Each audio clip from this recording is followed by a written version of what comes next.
गौतम बुद्ध की आज की प्रेरणादायक कहानी के माध्यम से आप जानेंगे कि भगवान बुद्ध के अनुसार कौन धनवान और धनवान व्यक्ति होता है। साथ ही आप यह भी समझ जाएंगे कि गौतम बुद्ध हर व्यक्ति को अमीर क्यों कहते थे। गौतम बुद्ध की कहानी आपको बहुत प्रभावित करेगी और बुद्ध की इस प्रेरणादायक कहानी से मिली सीख आपके बहुत काम आएगी। नमस्कार दोस्तों, बुद्धास थॉट्स यूट्यूब चैनल में आपका स्वागत है। एक बार की बात है, ऐसा हुआ, एक राज्य के राजा ने गौतम बुद्ध को कुछ दिनों के लिए अपने राज्य में आने का निमंत्रण दिया। बुद्ध ने उस राजा का निमंत्रण स्वीकार कर लिया और अपने कुछ शिष्यों के साथ उस राज्य में चले गए। राजा ने बुद्ध से मुलाकात की और उनसे कुछ दिन वहां रहकर अपने राज्य के लोगों की समस्याओं का समाधान करने और उन्हें धार्मिक मार्ग पर चलने की शिक्षा देने का अनुरोध किया। बुद्ध ने राजा की बात मान ली और इस राज्य में 3 दिनों के लिए एक धार्मिक परिषद आयोजित करने का निर्णय लिया। गौतम बुद्ध के आगमन की खबर पूरे राज्य में फैल गई और धार्मिक सभा के पहले ही दिन बहुत से लोग आए। उसी राज्य के चौराहे पर एक भिखारी बैठा रहता था।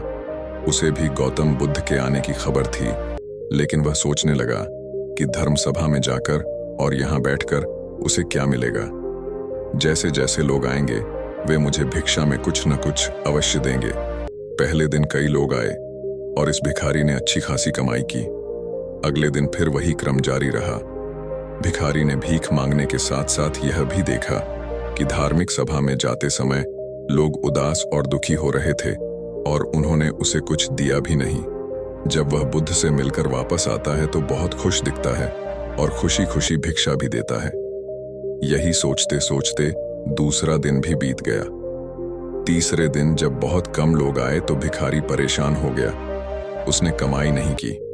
उसने सोचा कि बुद्ध तो सबकी समस्याओं का समाधान दे रहे हैं, तो क्यों न मैं भी उनके पास जाऊं और अपनी गरीबी दूर करने का उपाय पूछूं। ऐसा सोचकर वह भी धर्म सभा में गया, लेकिन वहां लंबी कतार थी। बड़ी मुश्किल से उनकी बारी आई।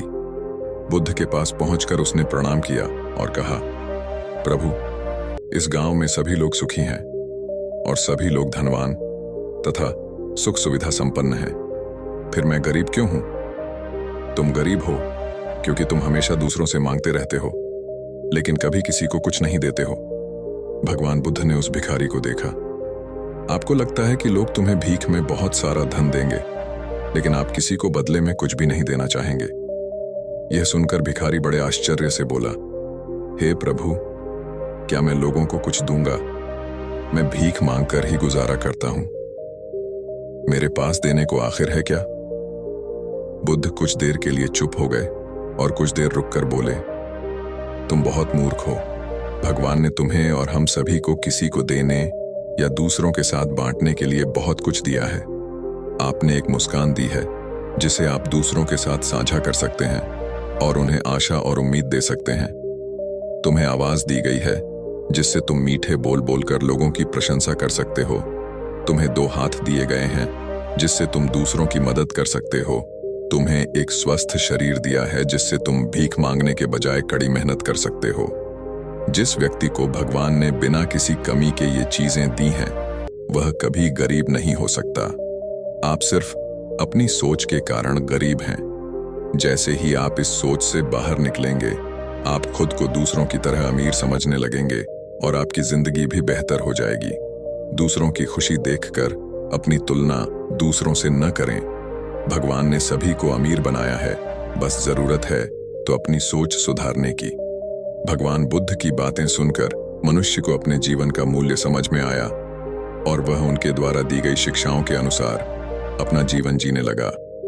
जब हम सभी अपनी तुलना दूसरों से करते हैं या दूसरों को खुश देखते हैं, तो हमें लगता है कि हमारी जिंदगी खराब है और बाकी सब मजे कर रहे हैं।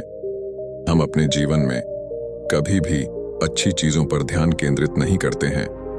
हम कभी यह नहीं सोचते कि भगवान ने हमें स्वस्थ शरीर दिया है, जो सबसे कीमती चीज है।